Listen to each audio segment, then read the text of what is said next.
Muchas gracias a ustedes por su presencia en esta presentación, digamos, un poco tardía en cuanto a que el libro apareció a principios de año, pero siempre para mí es un gusto estar en la Feria de Guadalajara y es como si estuviera inaugurando, presentando por primera vez este libro. Así que muchas gracias. Siempre me ha preocupado el tema del poder absoluto concentrado en una sola persona. Supongo que ser hijo de una familia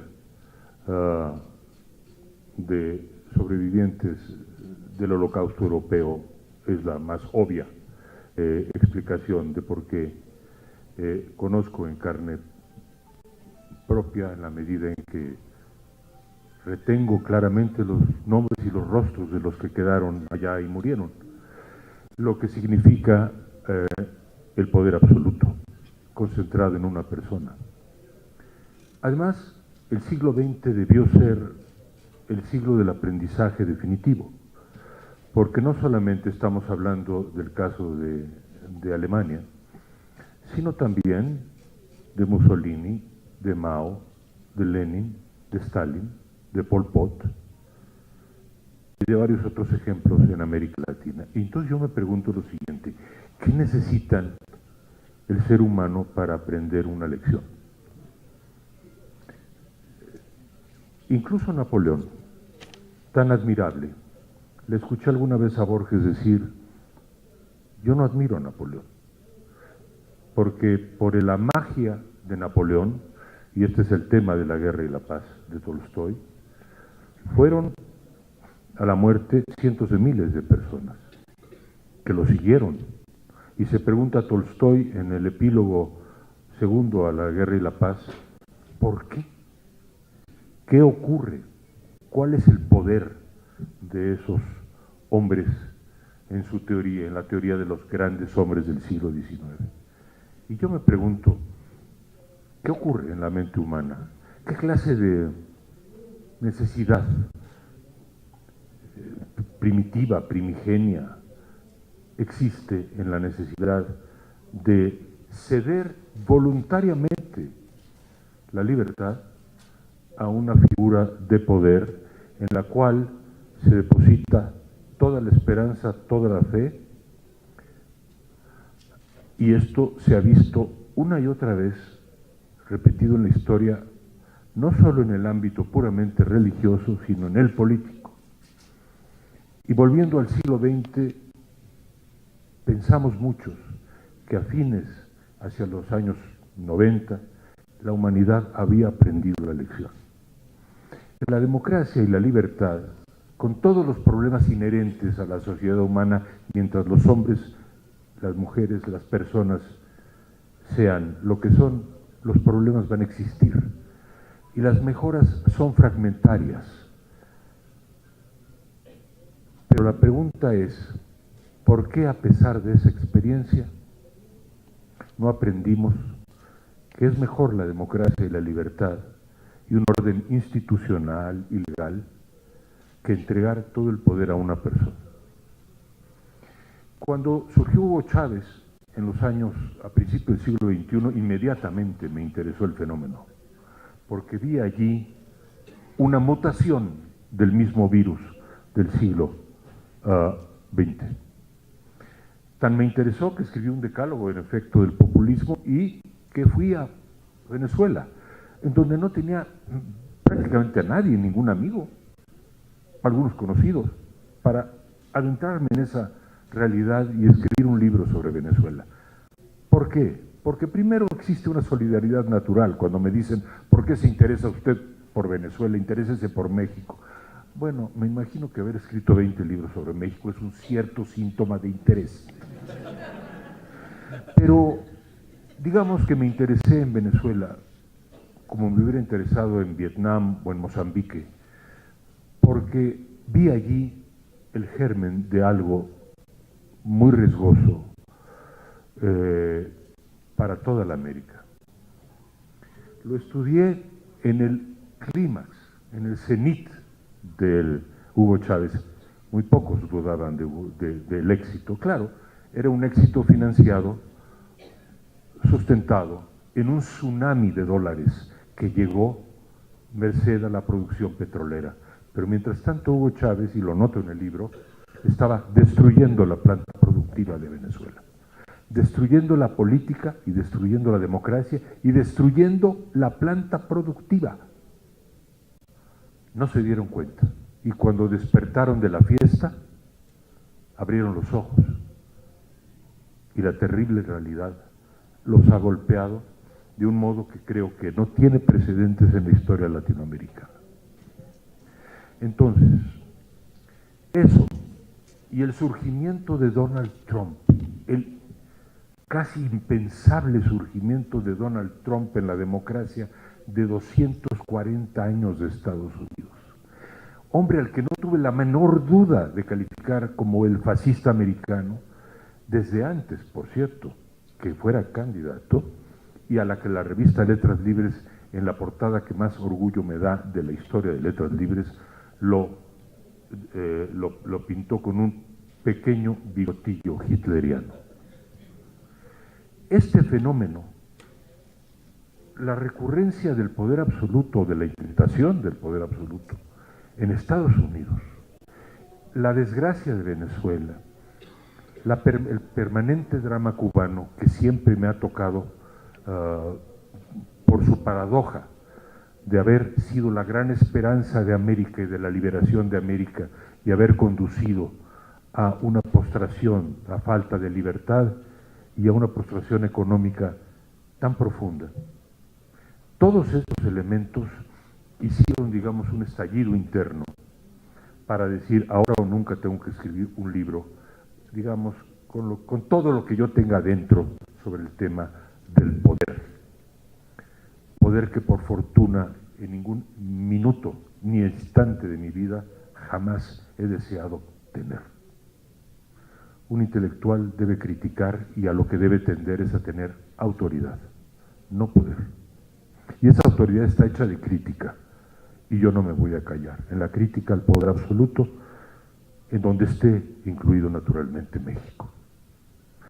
Entonces, acudí a la figura tutelar de mi maestro y nuestro maestro, Richard Morse, cuya imagen me hubiera gustado tener aquí, pero googleenlo ustedes. Se casó con una haitiana en 1950, con una mujer de color bellísima, bailarina. Se enamoró de América Latina y se enamoró de la mujer haitiana. Él era blanco como la cera y provenía además de una familia de puritanos del siglo XVII o XVIII. Y de ese matrimonio salieron muchos prodigios. La obra de Morse es un canto a América Latina, en el sentido en que inmejorablemente Efraín Cristal ha presentado, y por eso me congratulo tanto de haberlo tenido aquí. Pero también tiene la otra cara que Rafael Rojas ha presentado, y es que hay en la obra de Morse toda una anatomía del poder en América Latina que él, ojalá lo puedan leer en el libro, no son páginas sencillas, pero tampoco la realidad es sencilla. Entonces es una anatomía que trae la historia al pensamiento de la monarquía absoluta española y luego al caudillismo de la América Latina en siglo XIX. Con esas dos herencias tremendas del caudillismo y el pensamiento de la monarquía absoluta, el lugar de la democracia en América Latina fue muy estrecho. Y sin embargo, yo frente a Morse pienso que hay que reivindicar una vez más y otra vez el lugar de la democracia liberal y de las libertades.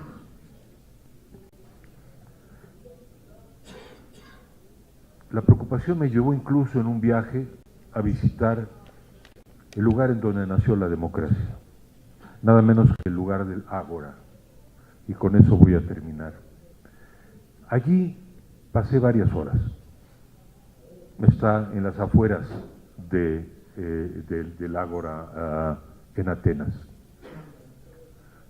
Hace 2.500 años o 2.400 y pico que no se escucha ningún discurso en esa gran plaza donde el ciudadano se reunía y los oradores, los líderes, entre ellos Pericles, nada menos que Pericles, hablaba al pueblo, y en un momento dado, dice Plutarco, hablaba al pueblo, incluso contra el pueblo, lo que el pueblo no quería oír, porque no siempre lo que el pueblo quiere es lo que el pueblo necesita. Y sin embargo era amado, querido, criticado. Fue el gran gobernante que hizo nada menos que y lo hizo muy conscientemente, ese milagro de la civilización que sigue deslumbrándonos 2.500 años después. Y allí recordé la escena con la que termino hoy y con la que termino en mi libro. En esa misma plaza que se llama Pnyx, allí, un líder atractivo, popular, adorado, querido, idolatrado, llamado Alcibíades, tan adorado que Sócrates fue su maestro y lo adoraba, todo el mundo lo adoraba. Predicó en el año 415 la guerra contra Sicilia. Vámonos a tomar Sicilia y la gloria perenne de Atenas estará asegurada. Y está el discurso en Tucídides de Pericles, de Alcibíades, y los grandes alaridos de la gente, diciendo qué maravilla, vamos a tomar Sicilia. Y un general experimentado, Nicias, toma la palabra y dice, no hagamos eso. Preparémonos, veamos que tenemos muchos problemas internos. Hace todo un inventario de los problemas prácticos que había y se niega y predica en contra de esa invasión. Por supuesto, nadie le hace caso. A pesar de lo cual, este es el hombre que encabeza la expedición a Sicilia. La expedición a Sicilia dejó miles de muertos y además de muertos, miles de esclavos. Dice en algún lugar Plutarco que los habitantes de Sicilia perdonaban finalmente a los atenienses si les recitaban Eurípides. Ahí terminó por un tiempo la democracia de Atenas, y cuando llegó el siglo IV, la democracia en Atenas ya no fue lo mismo. Nunca volvió a ser lo mismo. ¿Saben cuándo volvió a ser lo mismo? Volvió a ser lo mismo en Estados Unidos. Volvió a ser lo mismo un poco en nuestro tiempo. Y en nuestro tiempo esa democracia está de nuevo, como en la Grecia clásica, amenazada. En Aristóteles se leen que había decenas de estados, no solo Atenas, que instauraron la democracia y la perdieron. Decenas de estados. Nosotros en el arco largo de la historia somos un pequeño capítulo. Lo que yo deseo más fervientemente, y lo deseo desde que escribí Por una democracia sin adjetivos, y lo deseo pensando en mis maestros, Daniel Cosío Villegas y Octavio Paz y Gabriel Said, lo deseo fervientemente, es que la democracia mexicana no sea una de esas democracias en las que se está cumpliendo el destino de Grecia hace 2.500 años. Que si se ha de perder la democracia en el mundo como se perdió en Grecia por milenios, y en este caso sería todo el problema del clima global para siempre, que no sea México uno de esos países en donde la democracia se pierde. Depende de la cara que le pongamos y de la actitud que tengamos, de la defensa de las instituciones, las libertades y las leyes frente al poder absoluto encarnado en una sola